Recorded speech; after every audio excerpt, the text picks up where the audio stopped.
Adapun ketentuan khusus untuk maskot, yang pertama adalah objek yang menjadi maskot ini merupakan karakter animasi yang melambangkan situs atau benda bersejarah atau warisan. Kemudian yang kedua, maskot ini memuat logo KPU dan nantinya dapat diaplikasikan di berbagai media seperti media cetak, media digital, dan dianimasikan di media film atau televisi, serta diaplikasikan sebagai merchandise dan kostum untuk media sosialisasi atau promosi.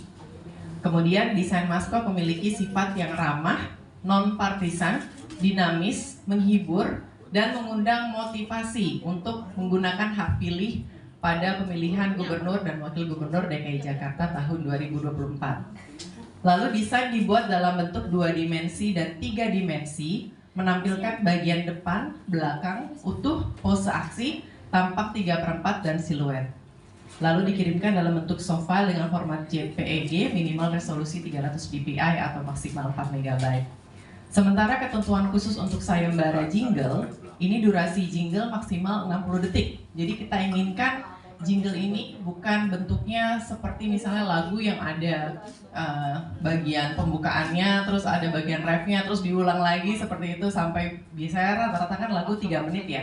Tapi kita membatasi untuk jingle ini karena ini untuk kepentingan promosi, jadi sebaiknya tidak lebih dari 60 detik begitu.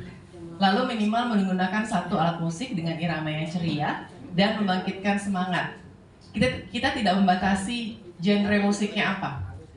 Jadi bisa misalnya genre musiknya pop, bisa rock mungkin, bisa progresif, atau mungkin misalnya bisa dangdut, dan sebagainya. Jadi nanti kita membebaskan para masyarakat DKI Jakarta untuk berkreasi sebebas-bebasnya untuk menciptakan jingle untuk pemilihan gubernur dan wakil gubernur DKI Jakarta ini. Lalu melodi jingle adalah karya asli yang disertakan dengan notasi balok dan angka. Lirik dalam jingle harus memuat ajakan untuk menggunakan hak pilih dalam pemilihan gubernur dan wakil gubernur DKI Jakarta 2024.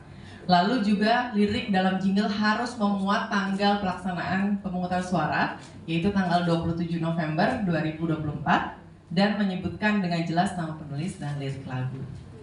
Nah, untuk pendaftaran dan pengiriman dokumen sayembara, ini peserta mulai dapat mengirimkan karyanya mulai tanggal 16 April 2024 atau mulai hari ini.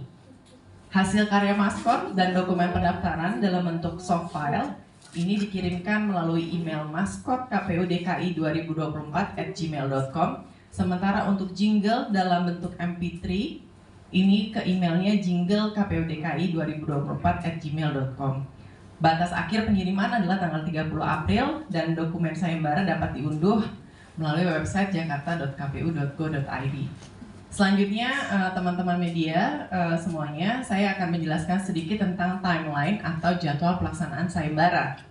Karena ini dilaksanakan bersamaan antara sayembara maskot dan jingle, timeline-nya pun kami buat sama, di mana pengumumannya dilaksanakan tanggal 16 sampai 26 April. Ini maksudnya pengumuman dan juga sosialisasi ya. Lalu pengiriman dokumen karya pesertanya ini batasnya sampai tanggal 30 April. Evaluasi administratif tanggal 17 April sampai 1 Mei. Kemudian evaluasi teknis atau tanggal 6 Mei. Rapat penentuan pemenang tanggal 7 sampai 8 Mei dan pengumumannya akan dilakukan pada tanggal 10 Mei 2024. Nah, jadwal ini merupakan jadwal yang kami sudah rancang, namun tidak menutup kemungkinan akan ada perubahan jadwal. Kira-kira seperti itu teman-teman semua terkait dengan pengumuman